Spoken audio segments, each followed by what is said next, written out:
another breaking news thing that came in this week, a saga finally comes to an end, if you will, this offseason. What a crazy offseason for this guy, Carlos Correa. I mean, I can't really hide the name. If you're following baseball, you know what's going on with this Carlos Correa situation. He signs with the Giants pending physical fails. Now, you're not even supposed to get these physical results out into the real world and why you didn't sign. But not only did it happen once, it happened twice with the New York Mets. They get signed in a contract. They also don't wind up getting the final deal because of the failed physical. He winds up heading back to Minnesota on I think a pretty nice deal. I'm really excited to talk about this. 6 years, $200 million, a couple of vesting options in there that could wind up turning into a 10-year $270 if all of them are fulfilled. Carlos Correa returning to the Twins after a crazy saga in the offseason. That's where we're going to start first. We're going to start Twin City. What is your thoughts on Correa returning to Minnesota? Oh, man. I think when you talk about some people take the shortcuts in life, some people take the long road. Carlos Correa took the most scenic and bumpy road possible to land back in Minnesota. And I think, it almost makes sense, right? Because this whole old injury that somehow 8 years later is all of a sudden a concern. The Twins are familiar with Carlos Correa, more recently than anybody, and they had no issue. So as long as the door was still open, you kind of felt like Minnesota was still in the mix. What I think is even more interesting, leave aside, Carlos Correa trying to navigate the emotional turmoil of what this is doing to his family and all of that stuff. And, you gotta, even though people will say, well, he's making $200 million, don't really feel bad for him. But he's still a human being with a family that he has to consider, right? And this is not, I'm sure, been easy on him. But what I do really like about this deal for the Twins is that he was at 11 years, $330 million with the Giants, and that went down to when it went to the Mets, and now it landed in a much more palatable contract for the Minnesota Twins. And so that, for me, I think is kids, if you can take one lesson from this offseason, patience is a virtue. Yeah, absolutely. And when you look at this contract, yes, the AAV is higher for Correa in this Twins contract compared to the other ones. Obviously, I'm sure he would have rather had a contract with the Giants, a contract with the Mets. He wouldn't want his third choice with the Twins. And unfortunately, that's really what we're seeing here. I think he wanted a bigger market. And you're right. You talk about family, you talk about places to live and to play. San Francisco is a nice place to live. New York is a nice place to live if you want. And I'm not saying that Minneapolis isn't a great place to live, but when you look at it compared to those other major markets, there's a reason why the Twins only offered him a 6-year, $200 million contract. Now, when I say earlier that there's some vesting options that can turn into 10 years, $270, there's a couple ones where if he reaches a certain threshold with plate appearances, he can automatically vest and get a $30 million contract for his next season, 2029, I believe that's when that 7th year comes into play. For 2030, it becomes a $25 million contract, all the way down till a $10 million contract on that 10th year. So it winds up being $270 if all is fulfilled. I'm not sure if that happens. Obviously, the team can decide to give them the option without those vesting options if it does happen. But either way, Carlos Correa is going to be a Minnesota Twin for at least the next 6 years. If you put it all together, I think this is a fun stat. This is something really funny to put into terms here. If you put it all together, his offseason, Carlos Correa agreed to 31 years for $865 million this year. That's, I mean, he really was working this year. No other player in the history of baseball has put some contracts for 31 years, almost to a close $1 billion, right? I'm sure he would love to have all those contracts right now, but he's only going to get 6 for 200 million, just a measly $200 million, Sean. He simultaneously had the best offseason in Major League Baseball history. Yeah, when you think Scott Boras couldn't do any better. That's right. And then also had the worst in that, two major deals fall through. You know what? I mean, at the end of the day, Carlos Correa is a special player and a special talent, and the Minnesota Twins were looking to be in rough shape after losing him. So, for their sake and for his, I'm glad that the saga is over and all of that stuff, and I'm glad that that they were able to come to an agreement, and the Twins ended up saving some money, perhaps in the process. It'll be interesting to see whether or not that even matters in this AL Central division, because I think we'll get into it obviously team by team, but I think that we're looking at a 2-team race, and the Twins needed Carlos Correa for that race.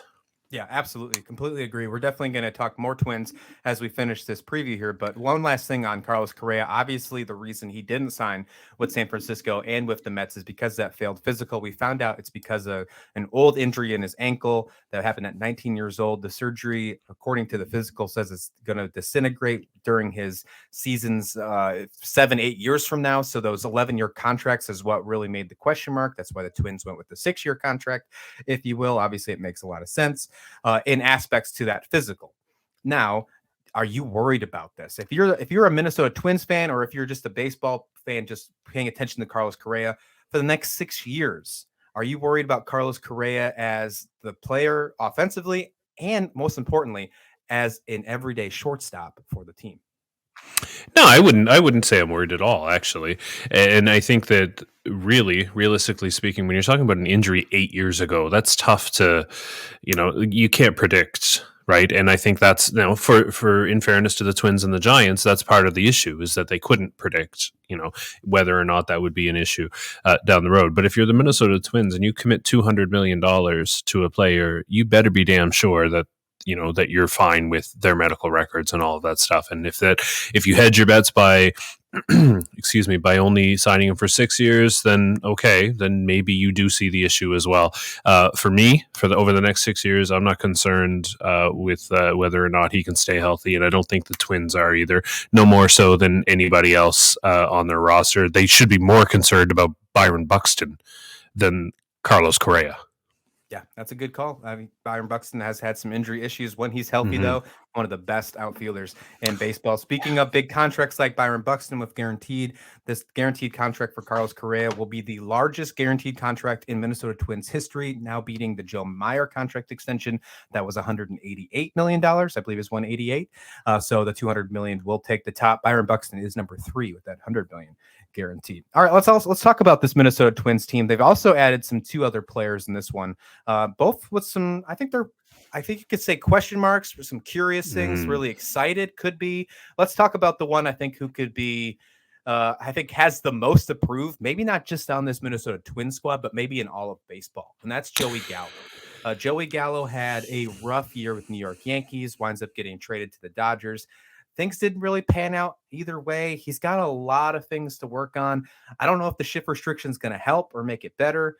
We got to get him back to that Texas Ranger vibe, to where he was at when he was, obviously his strikeout rate was still really high, but he hit a lot of home runs. I'm sure that's exactly what Minnesota Twins are looking for, to get a Nelson Cruz of their own, if they will. Speaking of a Nelson Cruz who used to be with the Twins, that's exactly what they're probably hoping for Joey Gallo. Do you see a resurrection happening in Minneapolis for this team? Oh my goodness. Joey Gallo is the ultimate risk. Oh, for really. sure. Realistically speaking, you've got a guy who has done great things in the past, prolific power in the past. Yes, he strikes out a lot, but when you're hitting 40, 45 bombs a year, you can live with that. The problem is that Joey Gallo hasn't really even been doing that. Right. So last year we're looking at a really miserable season. And I looked up just out of curiosity, because when you're looking at what could this look like for both sides moving forward, so I looked up his projections for 2023, and they do not scream sign Joey Gallo. So we're looking at 21 home runs projected. Okay, sure, that's not nothing. But that's the icing on a really, really disgusting cake right now. Projected to hit 188 after hitting 160 last year. His strikeout rate is projected to be almost 40% at 39.8. Joey Gallo is all about the home run. And if he's not hitting home runs, 21 home runs is not enough for me as a fan of baseball, let alone of the Minnesota Twins. But I don't know that it's enough to justify that risk, especially in a division where realistically the Twins have a shot at taking the whole division. And so it's a big risk, in my opinion. It's a big risk to put their eggs in the Joey Gallo basket. Fingers crossed for the guy, because you hate to see what really boggles the mind in baseball almost more than any other sport is how a player can just drop off the face of the earth as far as their performance goes from one season to the next, and then just have the talent is there and the whatevers, but for some reason the Chuck Knoblauchs of the world, just for some reason something happens and it just falls apart for them. So you like to see Joey Gallo getting a shot, but man, it wouldn't be me if I had designs on a division title. It wouldn't be me. That's for sure. When you talk about that strikeout rate, almost Mm. 40% is this projection. League average is around 28%. So if you want to put that into context, that's just absurd. If you're projecting to almost strike out almost half of your at bats, that just can't happen, especially, if your projections for home runs are not as high as you expect. And you need to get on base. That is really the biggest thing. You Right. need home runs don't really come into that play that much, no matter where you go in the lineup. Now, my thing about Joey Gallo is that we've seen this happen a time or two in the past where a player doesn't do well in New York, in the Bronx. They have a hard Mhm. time. A big name player will come over to New York and just not do well. They'll head back to maybe a mid-market team, if you want to call it what you will, or just a team that's not that doesn't have a New York or a Los Angeles in front of their name, and then do quite well. They find themselves again. They get out of the limelight. They don't have to worry about the media, the crucial media, the scrutiny of New York Mhm. media, if you will. Now, we didn't get to really see it as much as we'd hope in LA, but obviously that's going from one big market to the other. I mean, the truest big markets. I don't know if he really had a chance to catch his breath. I'm curious to see if he will in Minnesota. And just because we saw it in Texas, we knew the strikeout rates were high in Texas. When he got traded to New York, they knew that as well. He was a trade deadline candidate, and they wound up keeping him for the years of control as well. I'm curious. This is a nice prove it year for them. If he can do it again, this is another great aspect. This is going to make Minnesota be exactly where they need to be in the AL Central. I'm not saying he's going to be the inflection point where he is the reason why the Twins are the AL Central champions. If I am going to predict that, I'll let you know at the end of the show. But I think there is a prime opportunity here for him to get back to where he can be. It's just curious to see if he does. We have seen it happen before, but is Joey Gallo going to fall in that category? Yeah, that's absolutely fascinating, and I'll be watching that. I think you're right. I don't think Joey Gallo will be the reason why the Twins win the division if they do. But I do think giving him too much playing time could be the reason why they lose it. That has a big impact. I think if so, it'll be interesting to see how much they rely on Joey Gallo and how much of a leash they give him to be himself, right? Because if you're going to allow Joey Gallo to be himself, you're going to have to accept the strikeouts. So the question is, for how long? How long is Minnesota going to continue to say, okay, well, well, it is part of his game, and we accept, all the apples bruised and all, if it makes a good pie. The question is whether that pie is going to be the way turn out the way they intended. Yeah, very true. Speaking of Joey Gallo, it's really sad to see the apple fall from the tree. When speaking of apples and stuff, I got to be an apple pie since we're on that conversation. But um, when you talk about him being a really an all-star, a superstar in Texas, and then head to New York and struggle, it sucks seeing that from any kind of player. Now we're talking about him potentially not just being a fringe starter, but potentially being a fringe DFA candidate. And we could see that happen in the future for a guy like Joey Gallo. If it doesn't turn out, if the strikeouts and they decide they just want to move on, yeah, they could totally see that happening. I think we have a lot of fringe players this year with some hefty names included. with them. And I Mhm. think this is going to be a very interesting spring training. I think we're going to have a lot to talk about with some position battles that maybe we weren't expecting to talk about in this offseason, including some certain names that are aging or just not panning out the way we think they would. And Joey Gallo Mhm. certainly falls in that category for me. All right, the other guy that comes in to Minnesota is the catching position. They get rid of Gary Sanchez. He decides he moves on from free agency. He's still unsigned, by the way.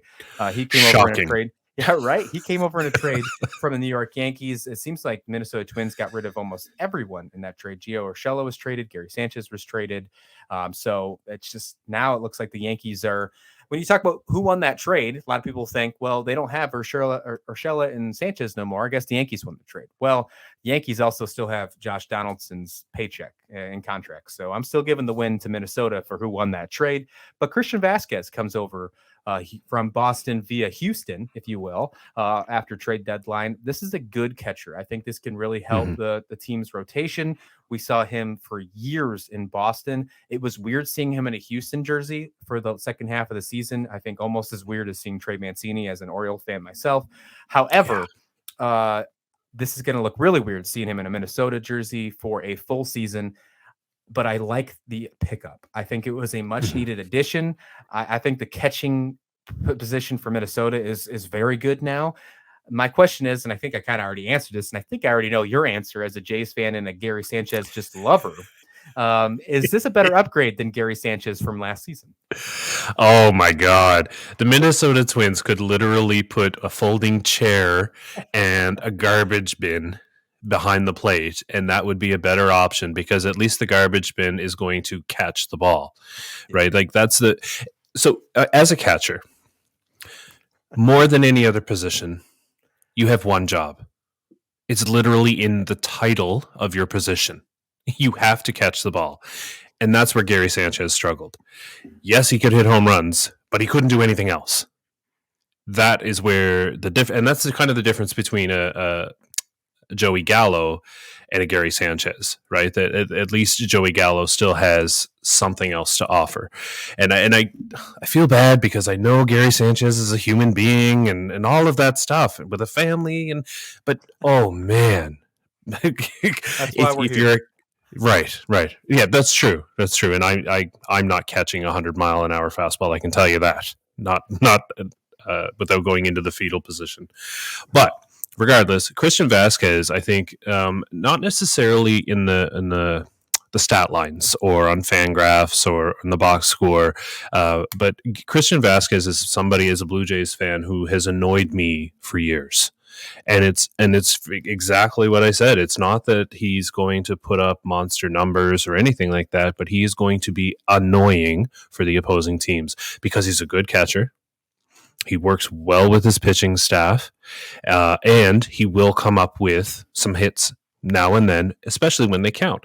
So Christian Vasquez is the kind of guy you love to hate, right? And so for the Twins, I think this is a great pickup. I really like Christian Vasquez as a catcher. I don't think that you need to have a catcher who's going to hit 30 home runs and challenge for a batting title, because when you are the catcher, the focus is defense and handling your pitching staff.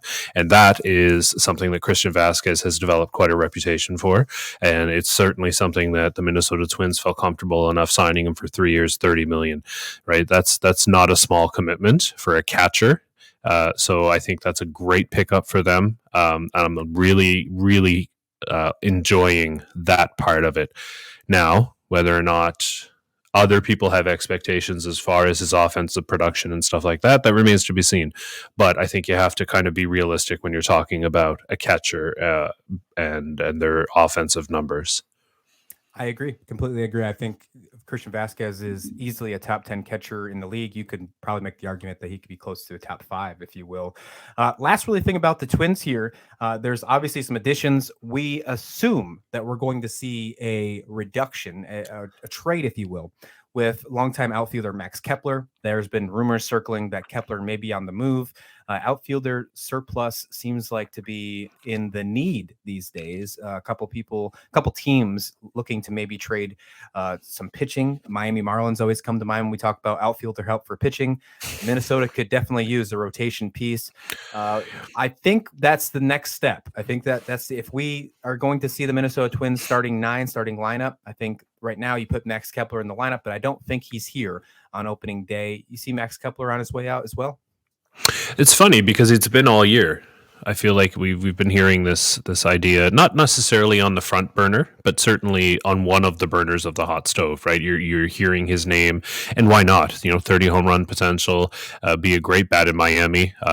For some reason didn't even put that together until you just said it, and it makes perfect sense, especially because of Minnesota's need for pitching. But if it doesn't happen mid or before the season starts, I think it's going to be something to watch for the trade deadline, because you're right, something's going to have to give, right? Like you can't just not consider it. And if anything, I think what you're seeing teams being way more patient and hold out for the right return for whatever they have available, and whether that's a good strategy or not. It remains to be seen. But I think the Twins are smart if they are considering dealing Kepler to really be patient with it. There's no urgency, I don't think, to rush into something just because there's a fit with Miami or whatever have you. I think more so now and across baseball, you're seeing teams be a little bit more patient, watching the market and waiting for the right deal, as opposed to just, well, this might be the best we're going to get, so we'll just pull the trigger. So I think that if it doesn't happen before the season, I think look for it near the trade deadline. But of course, at that point, who knows? Byron Buxton could be hurt and they can't afford to trade him at all, right? Because I think if you're Minnesota, you got to be thinking that, right? You have to. You got to be thinking about, and I'm not going to get a full season out of Byron Buxton, unfortunately. Sure hope we do. Because when he's on, he's one of the best players in baseball. Absolutely. I completely agree. All right, Sean, I love putting you on the hot seat. That's one of my favorite things to do on this show. So we're going to do something a little different here. I'm going to ask you just for a one-word answer, and then we'll move on. Minnesota Twins last year finished the season 78-84, 78 wins. Over or under for this season? Over. I'm with you. I also think over as well.